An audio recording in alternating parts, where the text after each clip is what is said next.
Donald Trump says he doesn't need Congress to impose tariffs. And here's the twist, he's not entirely wrong.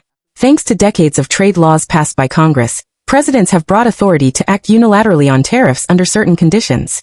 But just because something is legal doesn't mean it's simple, or without consequences. So is this strong executive leadership, or another example of power shifting away from Congress?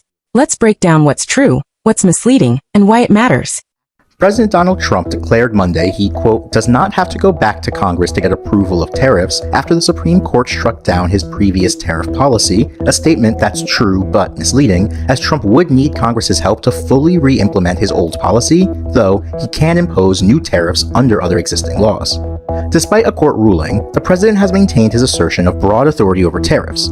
On Monday, he claimed that the court's decision, quote, accidentally and unwittingly gave me far more powers and strength, end quote, than he had before the ruling, stating plainly, quote, as president, I do not have to go back to Congress to get approval of tariffs.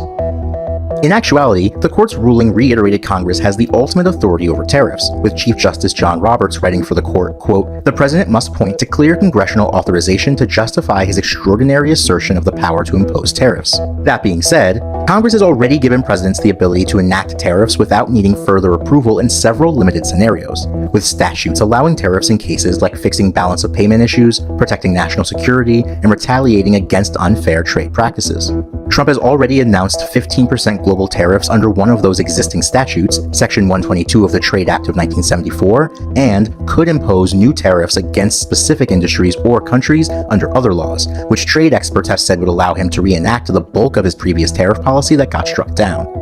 Those other laws have more restrictions than the IEEPA tariffs, such as only allowing tariffs for a limited amount of time, restricting how high the tariff rates can be, or requiring investigations before they can be enacted. And Trump would need Congress to enact any tariffs that are more widespread.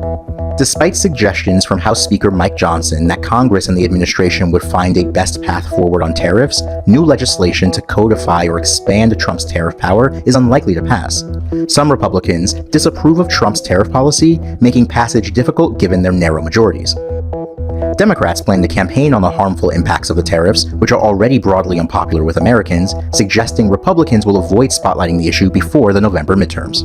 For more on the story, check out the article at the link in the description.